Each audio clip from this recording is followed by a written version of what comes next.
26 November संविधान दिन.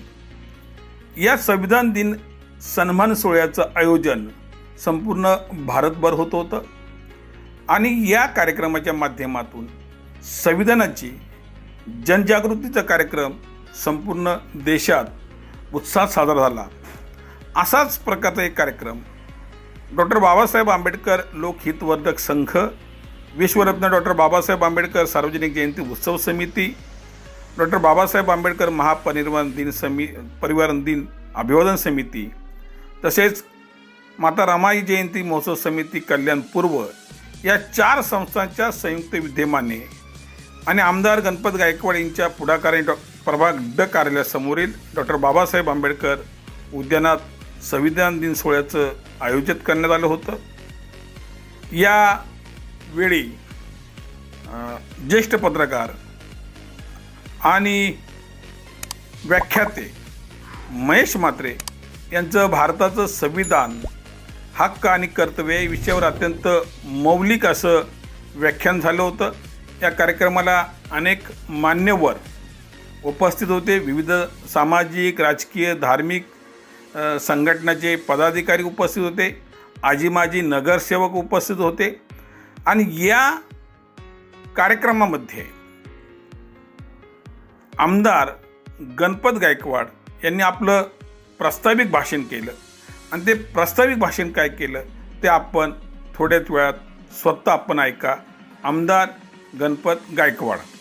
Doctor Babasaheb आंबेडकरांचा देशाला त्यांनी संविधान दिले. ते डॉक्टर बाबासाहेब आंबेडकर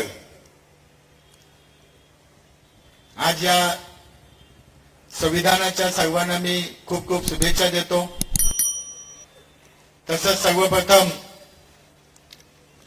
26/11च्या पाकिस्तानी भ्याड हल्ल्यामध्ये जे शहीद झाले त्या शहीदांना मानाचा मुजरा. खरं तर महेश म्हात्रे साहेबांचं व्याख्यान ऐकायचं आहे. त्याच्यानंतर बाबासाहेबांवरती, संविधानावरती खूप असे गीतं ऐकायचे लोकांना. मी एवढा तर मोठा विचारवंत नाही की महेशजी म्हात्रे साहेब जे विचार मांडतील संविधानावरती तेवढं मी काही सांगू शकणार नाही. पण मला आज खरं तर या ठिकाणी कल्याण पूर्वच्या जेवढ्या संस्था आहेत, जेवढे मंडळ आहेत, त्या सर्वांनी कमीत कमी संविधानाच्या दिवशी तरी एकत्र येणं गरजेचं आहे. याचं कारण म्हणजे डॉक्टर बाबासाहेब आंबेडकरांनी जे आपल्याला संविधान दिलेलं आहे, जी बाबासाहेबांनी आपल्याला शिकवण दिलेली आहे, ती कुठल्या एखाद्या जाती धर्मासाठी किंवा एखाद्या समाजासाठी नाही, ती सर्वांसाठी जी बाबासाहेबांची जी विचारसरणी, विचार आपल्या डोक्यामध्ये टाकलेले आहेत, ते विचार म्हणजे शिका, संघटित व्हा, एकत्र या आणि सर्व लोकांनी एकत्र येऊन ज्या टायमाला आपण एकत्र येतो, एकत्र कार्यक्रम घेतो आणि हे देशाचं संविधान आहे. गाण्यामध्ये आपण त्याचा इतिहास ऐकत असेल तर या संविधानावरती ज्या टायमाला आपल्या सर्वसामान्यातला माणूस संविधानाच्या मुळे आज राजकारणात येत असतो. संविधानामुळे सर्वसामान्य माणसाला जो अधिकार दिलाय देशासाठी, तुम्ही कधी बघितलं नसेल एखादा करोडपती आहे, मुकेश अंबानी आहे, तर मुकेश अंबानीला 10-15 वोटिंग करायचा असा अधिकार नाही दिला. 25-50 हजार मतदान करायचा अधिकार नाही दिला. तो खूप अब्जोपती आहे म्हणून तू बाबा 1000 मतदान करू शकतो, 1000 वेळा बटन दाबू शकतो असं नाही होत. तर त्याला सुद्धा एकच मतदानाचा अधिकार दिलाय आणि आपल्याला सुद्धा एकच मतदानाचा अधिकार आहे, ते म्हणजे फक्त डॉक्टर बाबासाहेबांनी दिलेला अधिकार आहे. आणि या अधिकारामुळे आपण सर्व एकत्र होतो. खरं तर पुढच्या वर्षी मला वाटतं अजून संस्था याच्यामध्ये नावं यावी सर्व संस्थांची, कारण याच्यामध्ये फक्त तुमचं सहकार्य महत्वाचं आहे. बाबासाहेबांनी आपल्याला एक शिकवण दिलेली आहे, एक हिंमत दिलेली आहे की आपला अधिकार आपण मांडा, आपला अधिकार आपण मांडायला शिका. कोणाचे अधिकार स्वतःवरती गाजून घेऊ नका. दुसऱ्यांचे अधिकार गाजून घेण्याचा बाबासाहेबांनी त्याच टायमाला सांगितले आहे, दुसऱ्यांचे अधिकार कधी गाजून घेऊ नका. तुम्ही स्वतःच्या अधिकाराने जगा आणि स्वतःचे अधिकार मांडा. गाण्यामध्ये मगाशी सांगितलं, मी ऐकताना एक एक बघितलं की शिवाजी महाराजांनी स्वतःची गादी बनवली, स्वतःची निर्माण केली. पण या महाराष्ट्रामध्ये, या देशामध्ये असे पण आहेत की बापाच्या गादीवरती पण नजर ठेवतात, बाप कधी मरतो आणि मला कधी गादी भेटते, असे पण लोक आहेत. पण बाबासाहेबांनी जे विचार दिलेले आहेत, बाबासाहेबांनी जे आज या ठिकाणी आपल्याला संविधान दिलेले आहे, त्या संविधानामध्ये असं आहे की कोणाची गादी असू दे, पण ती सर्व जनतेने दिली तरच त्या गादीवरती बसता येतं, नाही तर बसता येत नाही. म्हणून हे बाबासाहेबांच्या विचाराचं हे विचार मंच आपल्याला मी एक विनंती करेन की संविधान हे सर्वांना समजायला पाहिजे. आणि यासाठी मला वाटतं आपल्या कल्याण पूर्वचे, कल्याण पश्चिमचे पण असतील काही मंडळ, काही समाजसेवक असतील, त्यांनी एकत्र विचारमंच स्थापन करा, एकत्र यावं आणि त्यांनी संविधान घेऊन प्रत्येक घराघरामध्ये जाऊन बाबासाहेबांचं संविधान लोकांना शिकवा, बाबासाहेबांच्या विचारावरती लोकांना चालायला शिकवा. आणि आपण जर ते संविधान घेऊन जात असेल तर संविधानासाठी लागणारा जो पण खर्च आहे तो माझ्याकडनं मी करण्यासाठी कधी पण तयार आहे, आपल्या सोबत यायला तयार आहे. बाबासाहेबांचे विचार हे प्रत्येक माणसाच्या मनामध्ये पोचले पाहिजेत. आणि जर बाबासाहेबांचे विचार मनामध्ये पोचले तर आज या देशामध्ये कित्येक लोक फळी पाडण्याचा विचार करतात, जाती धर्माच्या याच्यामध्ये जातात आणि त्या जाती धर्माच्या याच्यात न जाताना बाबासाहेबांचे विचार जर मनात गेले तर नक्कीच येणाऱ्या काळामध्ये देशामध्ये खूप चांगले दिवस येतील. आज आपण बघितलं असेल की बाबासाहेबांनी जे विचार मांडले ते विचार लोकांच्या मनात आल्याच्या नंतर त्याच्यामध्ये त्या माणसाच्या मनामध्ये ऑटोमॅटिक बदल होतो. मी एका कीर्तनामध्ये गेलो होतो, कीर्तनामध्ये मी म्हणजे सत्संग होता त्यांचे गुरु नानक जयंतीच्या दिवशी, रात्री ते प्रवचन देत होते महाराज. त्यांनी सांगितलं जर चांगले विचार तुमच्या मनामध्ये जर भरले तर वाईट विचार कधीच येत नाही. आणि जर बाबासाहेबांचे विचार जर आपल्या मनामध्ये भरले तर नक्कीच येणाऱ्या काळामध्ये कुठल्याच जाती धर्माचा द्वेष तुमच्या मनामध्ये राहणार नाही. आणि बाबासाहेबांच्या विचारामध्ये चालले तर तुम्ही देशामध्ये चांगल्या पद्धतीने चाला. खरं तर बऱ्याच लोकांना कधी कधी वाटत असेल आगरी समाज आले, हे आले, ते आले, कसे आले.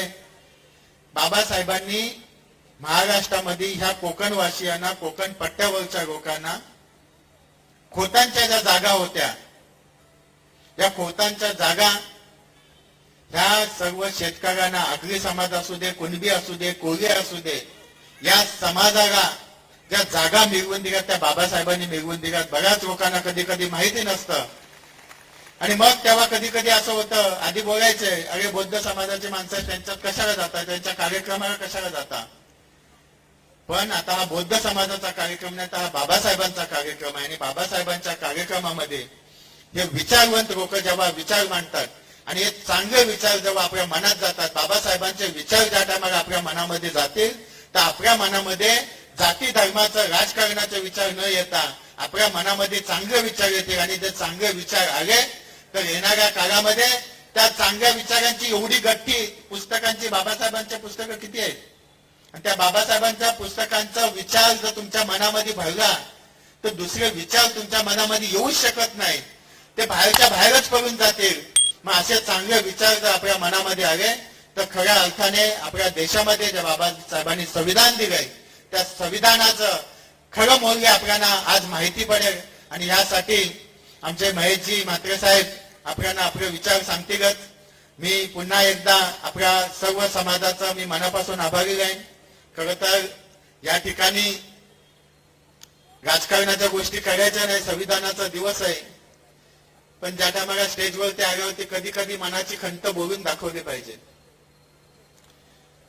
डॉक्टर बाबासाहेब आंबेडकरांना मी जवळजवळ 2005 पासून मी वंदना करण्यासाठी मी कल्याण पश्चिमला जायचो.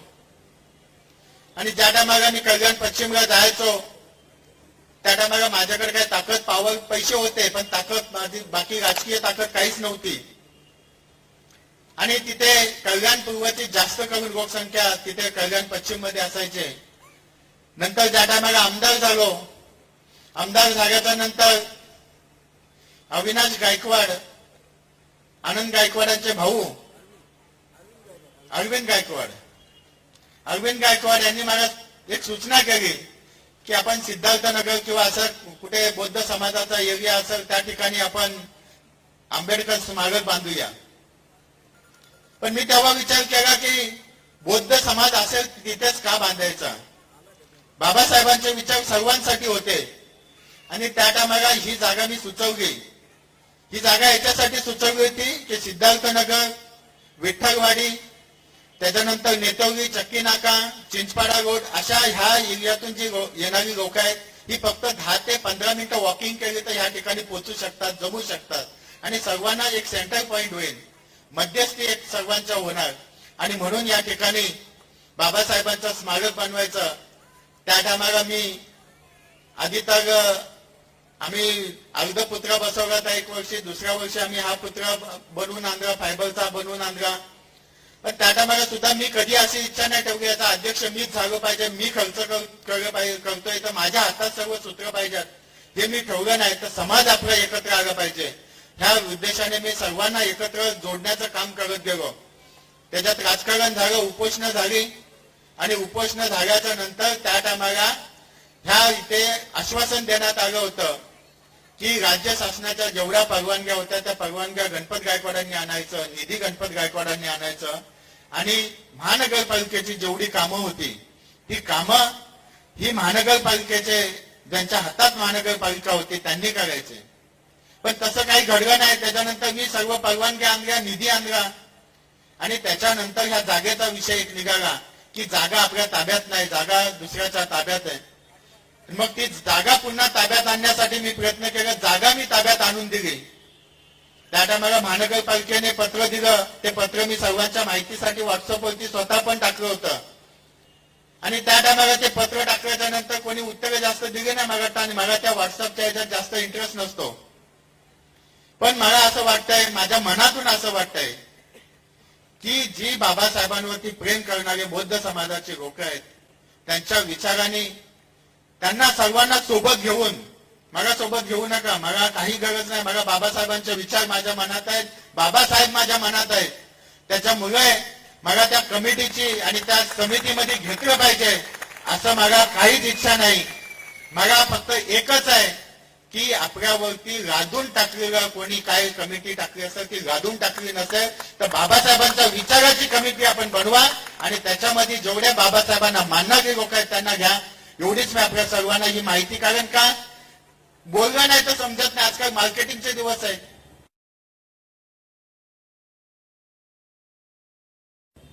मी कधीच मार्केटिंग केली नाही, मी समाजसेवा केली, मी कधी मार्केटिंग केली नाही, इलेक्ट्रॉनिक जगात गेलो नाही.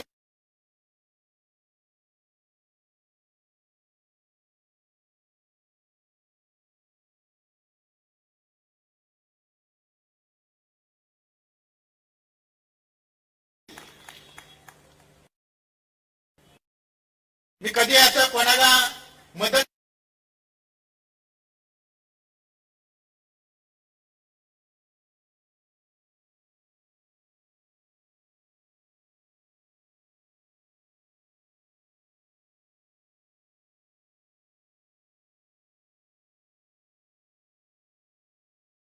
मदतीचा व्हॉट्सअपवरती टाकायचं, फेसबुकवरती टाकायचं.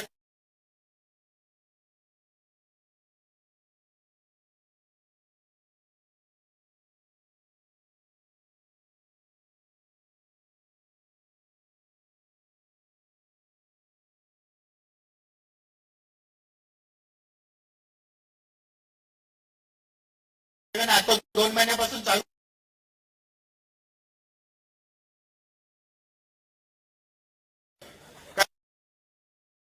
मला एका महिलेने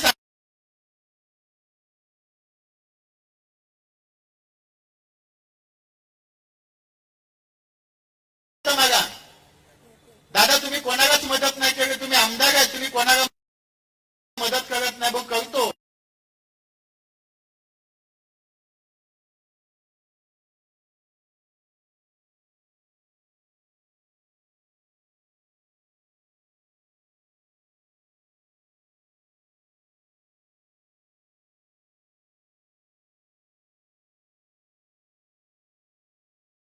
मग तुमचे कधीच फोटो बघत नाही. आमच्या आजूबाजूचे लोक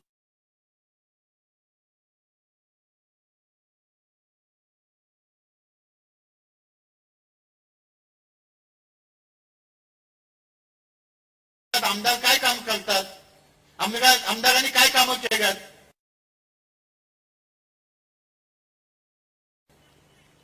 पण त्यावेळेस मी सांगितलं की बाबा मी 2007 पासून मी राजकारणामध्ये नव्हतो, तेव्हापासून मी लोकांना मदत करतोय आणि म्हणून लोक मला निवडून देतात. नाही नाही दादा तुम्ही काहीतरी करा, तुम्ही टाका. आणि मी आता महिन्याला कमीत कमी 50-50, 70-70 विद्यार्थ्यांची फी भरतो. जेव्हा फेसबुकला टाकतो मी बघतो आणि त्या टायमाला त्यांचे फोटो काढताय. खरं तर मला एक दुःख होतं त्या गोष्टीचं. मी सुद्धा खूप गरिबीतून आलोय. फाटक्या चड्ड्या असायच्या, पॅन्टवरती ठिगाग असायचे, पाटी असायची, फुटकी असायची, पेन्सिल नसायची. मग त्या टायमाला कोणीतरी बाबासाहेबांच्या विचाराची लोक यायची. प्राथमिक शाळेमध्ये माझं शिक्षण झालं. त्या टायमाला कोणीतरी विचाराची लोक चांगल्या विचाराची यायची का बाबा विद्यार्थ्यांना मदत दिली पाहिजे. त्या टायमाला पेन्सिल आणि सिस्पेन्सिल दिली तर खूप मोठी गोष्ट व्हायची. पण त्या टायमाला ते कधी फोटो काढत नव्हते. मी एका अधिकाऱ्याला माझ्या केबलचा हप्ता द्यायसाठी गेलो होतो. ही सांगण्याची गोष्ट नाही, तुम्हाला सांगतो. त्या अधिकाऱ्याला त्याला हप्ता देत होतो. तो बघा मी बाबा हप्ता घेत नाही. हो ठीक आहे, काय करणार आता, नाही घेत तर काय, आम्हाला तर धंदा करायचा आहे, नाही तर त्रास देणार तुम्ही. पण नंतर पुन्हा मी 4-5 टेबलवरती फिरून आल्याच्या नंतर त्या अधिकाऱ्याच्या टेबलवरती गेलो. त्यांनी बोला सर्वांचं जागा बघून झालं. मग आता मी नाही घेतलं काय करणार, कोणाला तरी वाढवून देणार, कारण तुम्ही नाही घेतलं तर तुम्ही त्रास देणार मला. हो ठीक आहे, माझे पैसे तुझ्याकडे ठेवून दे. 4 महिने माझ्याकडे पैसे ठेवले त्यांनी. 4 महिन्याच्या नंतर एका दिवशी अचानक त्यांनी मला फोन केला की गणपत शेठ तुमच्याकडे किती पैसे आहेत. बघा 10,000 प्रमाणे 40,000 रुपये तुमच्याकडे जमा आहेत का. बघा आहेत जमा. व तो उल्हासनगरला येईल. उल्हासनगरला त्या माणसाने मला बोलवलं आणि त्या ठिकाणी सफेद पॅन्ट पीस आणि ब्लू फ्रॉकचे कपडे घेतले. 40,000 रुपयाचे कपडे घेतले आणि काही मिठाई घेतली त्यांनी. मला बघा मिठाई माझ्या पैशाची घेतो, तुम्हाला काय टाकायचे असतील तर टाका. मी बघा साहेब आता 2-3 हजार रुपये खिशात आहे. बोलतो टाकायचे तर टाक. मी 3,000 रुपये त्यातून दिले. माझीच गाडी घेऊन तो जव्हारच्या इथे गेला एका खेडेगावामध्ये आणि तिथल्या विद्यार्थ्यांना त्यांनी ते कपडे आणि ती मिठाई वाटली. खरं तर अशा अधिकाऱ्यांचं आम्ही शिक्षण घेतलेलं आहे आणि अशा अधिकाऱ्यांनी ज्या टायमाला आज त्या अधिकाऱ्याचं म्हणजे आपल्या महसूलमध्ये तो कामाला होता, भावेकर नाव होता त्याचा, बौद्ध समाजाचा होता. पण त्या माणसाने मला शिकवलं होतं गणपत मी कुठलीच ऍडव्हर्टायझिंग करत नाही, मी कोणाला सांगत नाही मी कुठून आलो, मी अधिकारी आहे का कोण आहे, मी कुठल्या शाळेमध्ये सांगत नाही.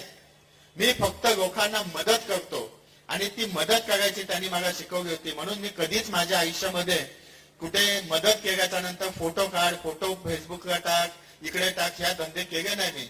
पण आजकाल मार्केटिंगचे दिवस असल्या कारणाने म्हणजे आता तुम्ही जर एखादं खूप डायमंडचं मोठं शोरूम उघडलं पण त्याची मार्केटिंग केली तर विकलं जात नाही. आणि म्हणून मार्केटिंग करावी म्हणून मी आज कधी कधी ते फोटो टाकताना मला दुःख होतं, कारण त्या पोरांची कधीतरी बाजूला असं वाटत असं अरे तू आमदारांची मदत घेऊन तू शिक्षण घेतो, त्याला थोडं कमीपणा वाटत असेल कधी. पण अशा मार्केटिंगला आपण भुलू नका आणि बाबासाहेबांच्या विचारांनी चाला, एवढंच मी आपल्या सर्वांना मी विनंती करेन. आपण पुन्हा एकदा या संविधानाच्या दिवशी एकत्र आलात, असेच एकत्र या सर्व, मी तर बोलेन सर्व पक्षाचे लोक या स्टेजवरती या. संविधानासाठी तरी सर्व पक्षाच्या लोकांनी येऊन हे संविधान दिन सर्वांनी साजरं करावं एवढीच मी अपेक्षा ठेवतो. माझे 2 शब्द संपवतो. जय हिंद, जय महाराष्ट्र, जय भीम. डॉक्टर बाबासाहेब आंबेडकरांचा